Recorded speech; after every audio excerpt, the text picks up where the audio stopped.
कामयार के मोबाइल पर अचानक आयरा की कॉल आती है। दूसरी तरफ आयरा की आवाज कांप रही होती है। वह रोते हुए बताती है कि उसके अब्बू ने उसकी सगाई खावर से तय कर दी है और अगले जुम्मे को एंगेजमेंट रखी गई है। यह सुनकर कामयार कुछ सेकंड तक बिल्कुल चुप रह जाता है, जैसे उसके पैरों तले जमीन निकल गई हो।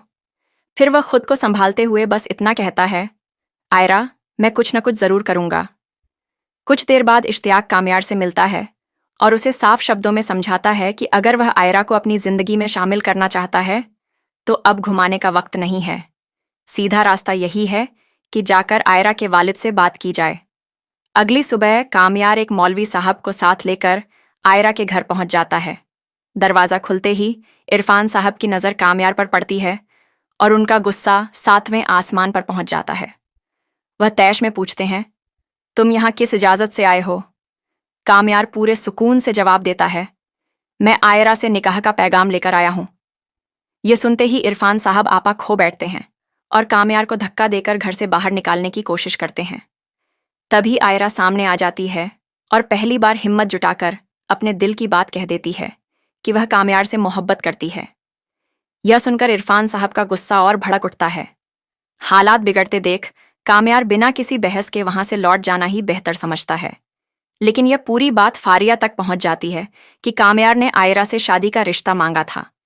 यह खबर फारिया के लिए जहर से कम नहीं होती। जलन और नफरत में अंधी होकर वह एक खतरनाक चाल चलने का फैसला कर लेती है। अपने कुछ लोगों के जरिए वह आयरा की लड़कों के साथ फेक वीडियो बनवाती है और उन्हें इंटरनेट पर वायरल करवा देती है। इधर अगला दिन आयरा की एंगेजमेंट का होता है।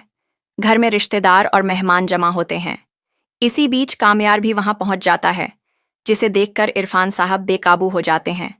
गुस्से में आकर वह कामयार का कॉलर पकड़ लेते हैं और पुलिस बुलाकर उस पर जबरदस्ती शादी का इल्जाम लगा देते हैं। पुलिस कामयार को हिरासत में ले लेती है। थोड़ी देर बाद यह खबर कामयार के अब्बू तक पहुंचती है। वह फौरन थाने पहुंचकर अपने बेटे को छुड़वाते हैं और उसे घर ले आते हैं। उसी शाम कामयार की अम्मी घर में एक बड़ी पार्टी रखती हैं। पार्टी के बीच अचानक वह सबके सामने ऐलान कर देती है कि फारिया और कामयार की शादी की रस्म होने जा रही है। यह सुनते ही कामयार सबके सामने रखी अंगूठी उठाता है और गुस्से में जमीन पर फेंक देता है। वह साफ कह देता है कि वह यह शादी नहीं करेगा और वहां से चला जाता है।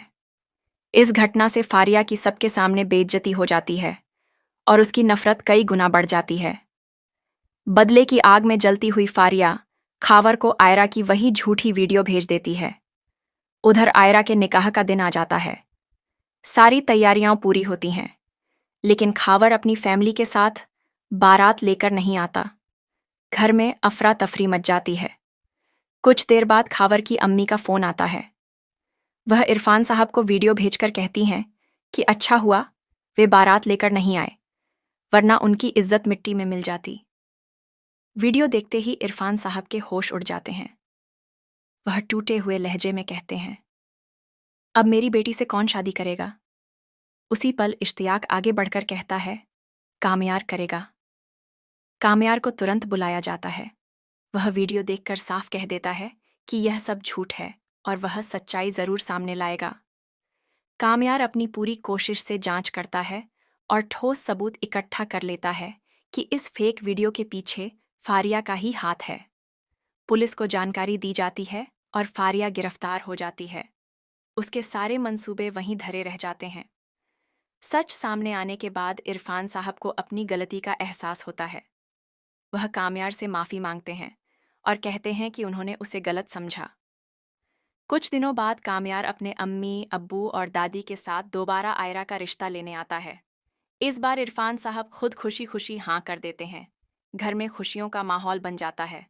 निकाह के दिन मौलवी साहब कामयार से पूछते हैं कि क्या उसे आयरा से निकाह कबूल है।